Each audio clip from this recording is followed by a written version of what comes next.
We've covered before how upset the Europeans were that we would dare do what they do, which is place restrictions on their ability to sell cars in the United States and car manufacturing. Well, they haven't forgotten it. They got real upset at Davos. Let's put this up there on the screen. French President Emmanuel Macron actually confronted Joe Manchin and said, quote, "You are hurting my country for supporting protectionist actions within the Inflation Reduction Act." Let's go to the next one here, because this is actually my personal favorite.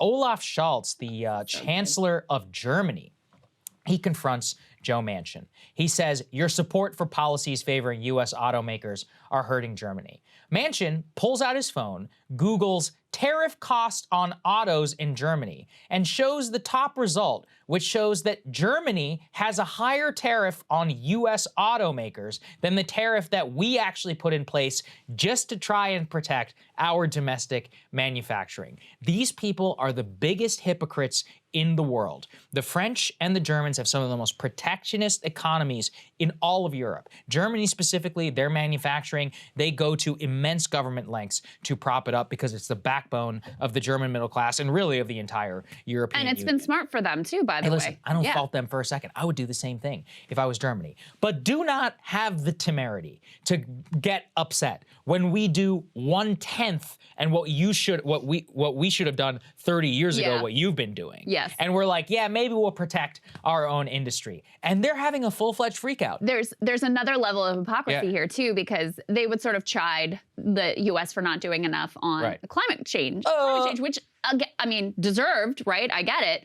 But then we actually do something and they're mad about it. So I'm very upset. This was also something that you remember Macron had a state visit here recently. Yes. And this was apparently a point of real tension between him and Biden as well over the fact that they're worried that some of their green energy manufacturing is going to reshore here because of the incentives in the Inflation Reduction Act. So the European Union is actually preparing their own package now, which great, good. Yeah, go for it. Do it. But, you know, the fact that for once the U.S. is doing like the teeniest, tiniest bit to rebuild and protect our own manufacturing base here, and they're freaking out about it, is just hilarious. So yeah, a rare Manchin W here. Yeah, very rare Manchin W, and very common Eurocentrism.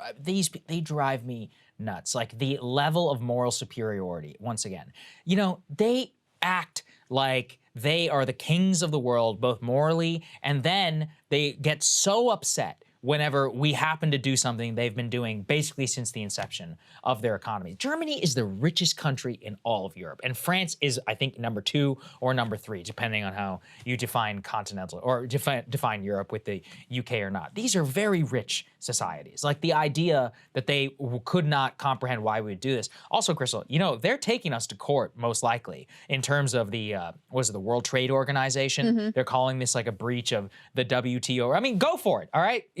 Be my guest. Like, it just drives me completely crazy. Yeah, I will say that, you know, when the Inflation Reduction Act passed, obviously I was supportive of it, but I didn't, it's hard to look at these numbers in the abstract and the tax credits in the abstract and say like, is this going to be a significant, does this really matter or not?